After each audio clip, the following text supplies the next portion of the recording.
गजा में हर 10 मिनट में एक बच्चा शहीद और हर 5 मिनट बाद एक बच्चा जख्मी हो रहा है। ईरान की तरफ से तजवीज़ दी गई कि फ़लस्तीनियों को हथियार दिया जाए। इस साल इसराइल ने 60% तेल 2 मुस्लिम मालिक अज़रबैजान और कजाकिस्तान से खरीदा है। रूट भारत से होता हुआ UAE, सऊदी अरब, इसराइल और यूरोप को मिलाएगा। कॉरिडोर एक तरह से इत्तेहादी बना रहा है भारत, इसराइल, बड़े अरब ममालिक और यूरोप को। ये ग्रेट गेम आने वाले दिनों में क्या शक्ल इख्तियार करेगी? बिस्मिल्लाहिर्रहमानिर्रहीम, अस्सलाम वालेकुम। मैं हूं फ़हीम अहमद। फ़लस्तीन में हालात इस वक्त इस हद तक ख़राब हो चुके हैं, आप इनका अंदाज़ा इन अदाद शुमार से लगा सकते हैं। International NGO save the children के मुताबिक गजा में हर 10 मिनट में एक बच्चा शहीद और हर 5 मिनट बाद एक बच्चा ज़ख्मी हो रहा है। यानी जितनी देर में हमारा और आपका बच्चा स्कूल जाके वापस आता है, इतनी देर में 36 फ़लस्तीनी बच्चे शहीद और 72 बच्चे ज़ख्मी हो जाते हैं। कुल शहादतों में से हर 3 में से 2 ख़वातीन या बच्चे होते हैं। गजा की 60% आबादी जंग की वजह से बेघर हो गई है। हस्पताल वहाँ बचे नहीं हैं। जो हस्पताल से बाहर निकलता है उस पर फायरिंग की जाती है। हस्पताल में मौजूद ज़ख्मी और सिविलियंस को गिरफ़्तार कर लिया जाता है। लेकिन इसराइली बर्बरियत है कि जारी है और ये जल्द ख़त्म होने वाली भी नहीं है। इसकी वजह कौन सी ग्रेट गेम है, आइए समझते हैं। ये जंग महज इसराइल फ़लस्तीन जंग से नहीं बल्कि आलमी सियासत का मरकज़ बन चुकी है, जिसमें मज़हब से ज़्यादा इकनॉमिक इंटरेस्ट अहम हो गए हैं। इसलिए आपको हैरान होने की ज़रूरत नहीं है कि आखिर इस्लामी ममालिक इसराइल के ख़िलाफ़ कार्रवाई क्यों नहीं कर रहे।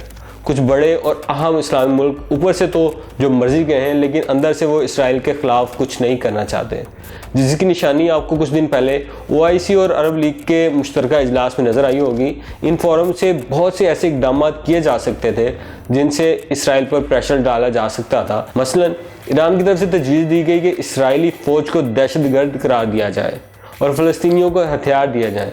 शाम ने इसराइल के साथ सफारती ताल्लुकात ख़त्म करने का मशवरा दिया। लिबनान और अलजायर ने इसराइल को तेल की फराहमी रोक देने की तजवीज़ दी, लेकिन बड़े मुस्लिम ममालिक इसकी मुखालफत करते रहे। हालांकि अदाद शुमार के मुताबिक इस साल इसराइल ने 60% तेल 2 मुस्लिम ममालिक अज़रबैजान और कजाकिस्तान से खरीदा है।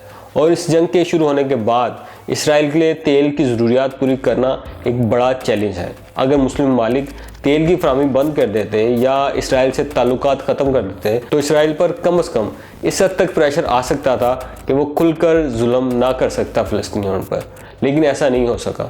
इन ममालिक की फ़लस्तीनियों की मदद में दिलचस्पी ना रखने की एक और वजह भी है, जो आपको वीडियो के इस हिस्से में मैं बताऊँगा।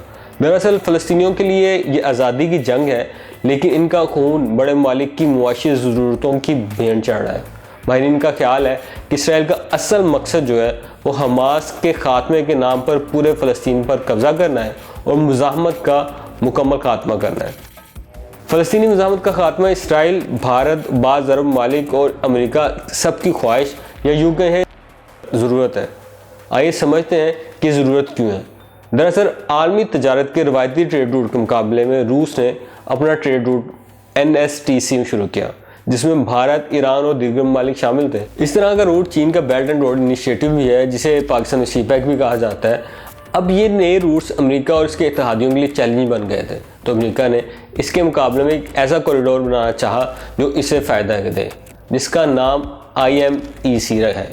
ये रूट भारत से होता हुआ UAE, सऊदी अरब, इसराइल और यूरोप को मिलाएगा। अगर ये कॉरिडोर बन गया तो तजारत में 40% कम वक्त लगेगा और अखराजात भी 30% कम होंगे। तो यानी ये कॉरिडोर एक तरह से इत्तेहादी बना रहा है भारत, इसराइल, बड़े अरब ममालिक और यूरोप को। इसी वजह से अमेरिका चाहता है कि अरब ममालिक इसराइल को तस्लीम करें और इसलिए इसराइल और इसके पास के जो इलाके हैं वहाँ मुकम्मल खामोशी हो जाए, अमन हो जाए, जो इन सब के मुफाद में है।